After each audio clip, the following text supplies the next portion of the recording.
Norfolk Southern's Detroit terminal is a model of safety. We've spearheaded 3 campaigns that have enhanced safety metrics, prevented accidents, escalated customer service, and made the Detroit terminal a template for the rest of the company. For us, it comes down to one word: dedication. You know, the people in Detroit are amazing folks. We only ask them to do 3 things: to learn the rules, to follow the rules the best they can, and then look out for each other. And they do that to the extreme. Well, our Safety and Service Committee here in Detroit is a pretty good group of guys. They've come up with a lot of good projects. They're tackling a common problem. Everybody has a different angle. Everybody can chip in something to help, alleviate the pressure. And as a team, what can we do to improve our lot?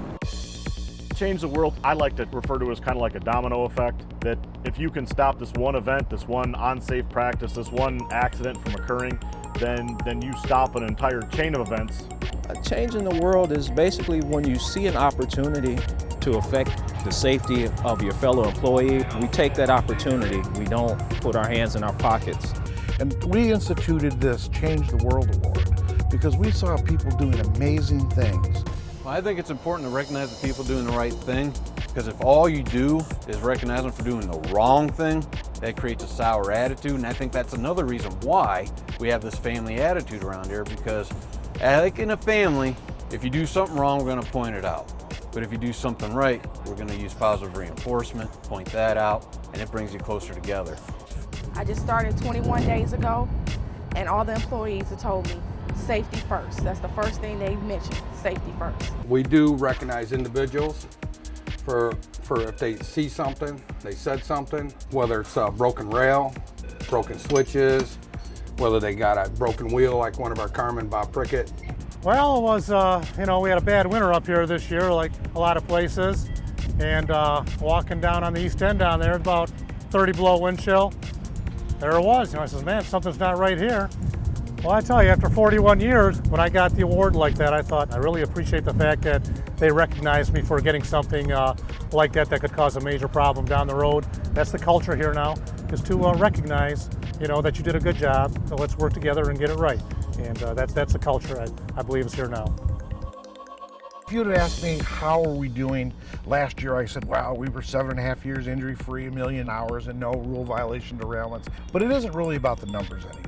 It's about the culture. It's about the way people go about their jobs, about caring about each other, about caring for the customer. Our safety committee will go out as part of our safety checkup, and we'll go and meet with our customers and discuss issues with the service, but also we'll look around and any safety concerns or safety issues that we may have. And did on-site checkups with their management and their people and discuss what we could do better with them as customers and what they wanted from us as a provider. When it comes to the customers, their safety is just as important as our safety.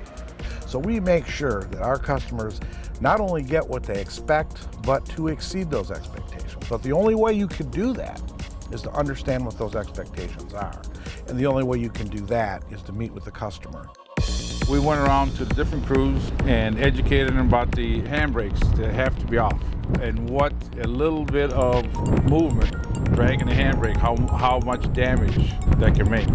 The whole purpose of it is to get the crews to understand, first of all, how unsafe it is. Second of all, the cost to the company that it is. And third, if you're actually removing the handbrakes, the cars roll more freely and your switching operation goes a little bit better and smoother. Now we have a big push going on here in Detroit. The yard masters now keep track of the locations on each handbrake and every rail, and we inform the crew of such. And then before they start switching, they knock off the handbrakes before they pull the rail out. There's not a lot of places, certainly not a lot of other industries, where people come to work and they're glad to be there and they're in great moods and they look out for each other and they just do everything they can. We are Detroit Terminal. We are safety. We are